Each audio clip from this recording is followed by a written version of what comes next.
Selamat siang, bertemu lagi di podcast pembahasan obrolan diskusi seputar IPS.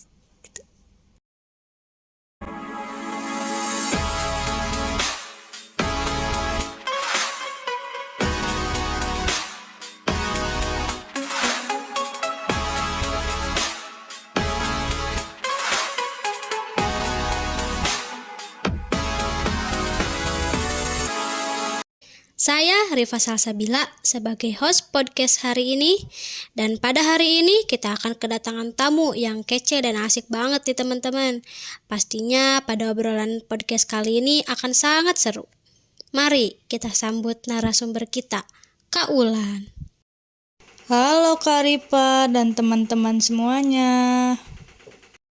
Halo Kak Ulan, gimana kabarnya hari ini? Apakah perjalanan ke sini terjebak kemacetan? Alhamdulillah baik dan perjalanan ke sini pun alhamdulillah lancar. Nah, teman-teman, Kak Ulan ini salah satu pemudi milenial yang akan menemani kita 10 menit ke depan untuk berdiskusi dan men-sharing sama kalian semua mengenai keragaman penduduk di Indonesia.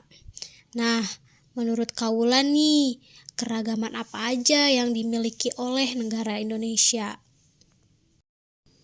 Menurut saya Indonesia mempunyai banyak keragaman, dimulai keragaman suku bangsa di Indonesia, agama, ras, keragaman rumah adat, keragaman pakaian daerah, keragaman tarian di daerah, dan juga keragaman bahasa.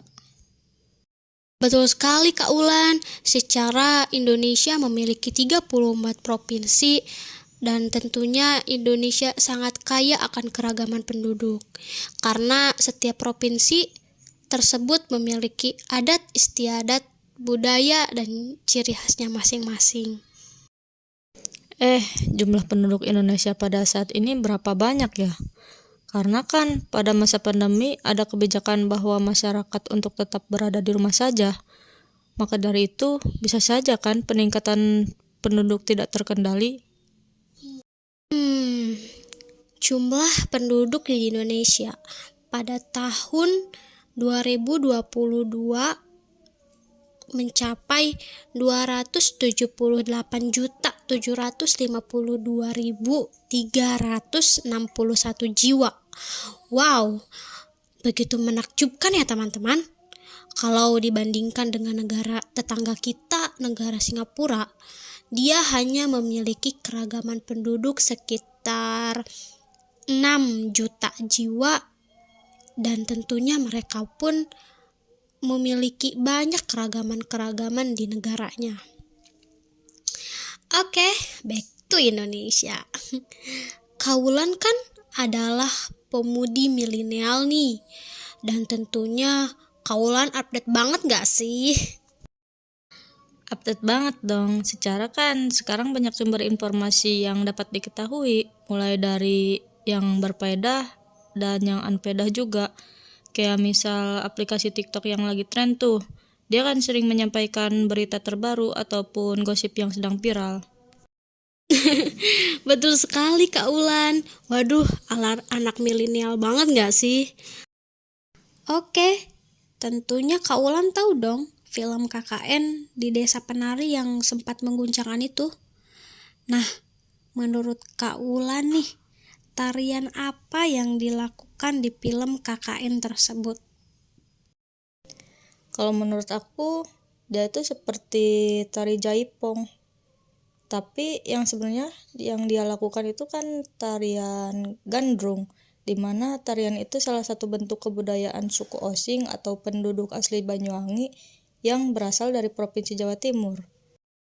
Wah, tapi film KKN di Desa Penari itu bisa dijadikan contoh loh buat materi podcast kali ini, di mana kan dengan keragaman penduduk dan adat istiadat kepercayaan yang mereka miliki, kita sebagai pengunjung tetap harus menjaga sopan santun kepada daerah tersebut dalam upaya menghormati perbedaan. Betul sekali. Pembahasan singkat mengenai film KKN di Desa Penari tersebut sebagai salah satu contoh keragaman tarian suku bangsa di Indonesia ya teman-teman. Nah, kalau dari keragaman segi bahasanya nih, Kak Wulan sendiri menggunakan bahasa daerah mana? Kalau aku kan menggunakan bahasa Sunda karena orang tuaku berasal dari Jawa Barat dan tentunya aku dan orang tuaku berdarah Sunda. Kalau aku sendiri sih bisa bahasa Jawa dan Sunda karena ibuku berbahasa Sunda dan ayahku berbahasa Jawa. Jadi sebagai anak aku perlu memahami kedua bahasa tersebut. Tetapi paling dominan bahasaku adalah bahasa Sunda. Wah, kita sama berdarah Sunda dong ya?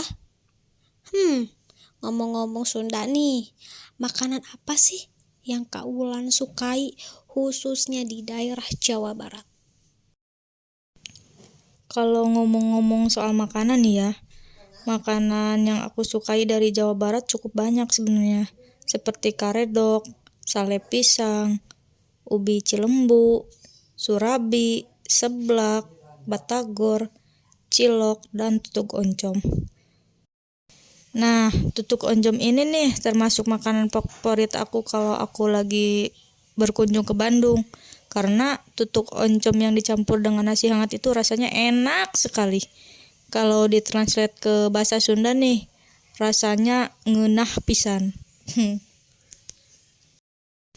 Wah, jadi lapar nih. Oke, selain makanan daerah yang menjadi favorit Kak Wulan, kalau dari pakaian daerah, apakah Kak Wulan pernah memakai pakaian khas daerah? Oh, tentunya pernah dong. Aku pernah memakai pakaian daerah Jawa Barat, Bali, dan Aceh. Wah, ternyata Kak Wulan adalah pemudi milenial yang tidak pernah melupakan akan keragaman penduduk di Indonesia. Kak Wulan ternyata sering melestarikan kebudayaan-kebudayaan bangsa Indonesia. Yang saya tahu, Kak Wulan ini pun tidak pernah mendiskriminasi perbedaan. Dia berteman dan bersosialisasi di masyarakat sekitar, di mana dia berteman dengan yang berbeda agama, berbeda bahasa, dan juga berbeda adat istiadat. Nah, kita sebagai pemuda-pemudi di Indonesia harus menerapkan semboyan Bhinneka Tunggal Ika yang dimana meskipun kita berbeda-beda tetapi Indonesia tetap satu. Oleh karena itu, perbedaan bangsa yang harus dihormati dan harus dijaga serta dilestarikan agar kebudayaan kita tidak hilang dan menjadi warisan anak cucu di masa depan. Mencintai keanekaragaman yang dimiliki oleh bangsa Indonesia merupakan tanggung jawab semua warga negara Indonesia. Saya izin menambahkan ya Kak Ripa, keanekaragaman merupakan suatu kekayaan dan keindahan bangsa Indonesia yang harus dijaga dan dilestarikan, agar tidak dicuri atau ditiru oleh orang lain. Melestarikan perbedaan yang dimiliki bangsa tidak dapat dibatasi oleh usia atau golongan manapun. Sebagai masyarakat bangsa Indonesia yang berpegang teguh atas prinsip, memiliki hak penuh atas kebudayaan yang dimiliki oleh negara. Maka, kita sebagai penerus pemuda-pemudi Indonesia setuju dengan sesuai semboyan Bhinneka Tunggal Ika. Meskipun berbeda-beda, tetapi Indonesia tetap satu. Oke teman-teman, kita sudahi untuk pertemuan podcast hari ini. Terima kasih Kak Wulan sudah bersedia dan menyempatkan waktu.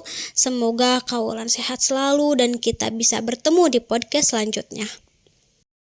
Baik, sama-sama Kak Ripa. Terima kasih kembali sudah mengundang saya. Baik, sama-sama Kak Wulan. Mohon maaf jika ada kesalahan pada pembahasan selama podcast kali ini. Saya, Rifa Salsabila, selaku host akan mengakhiri podcast. Sampai jumpa, see you next time. Bye-bye.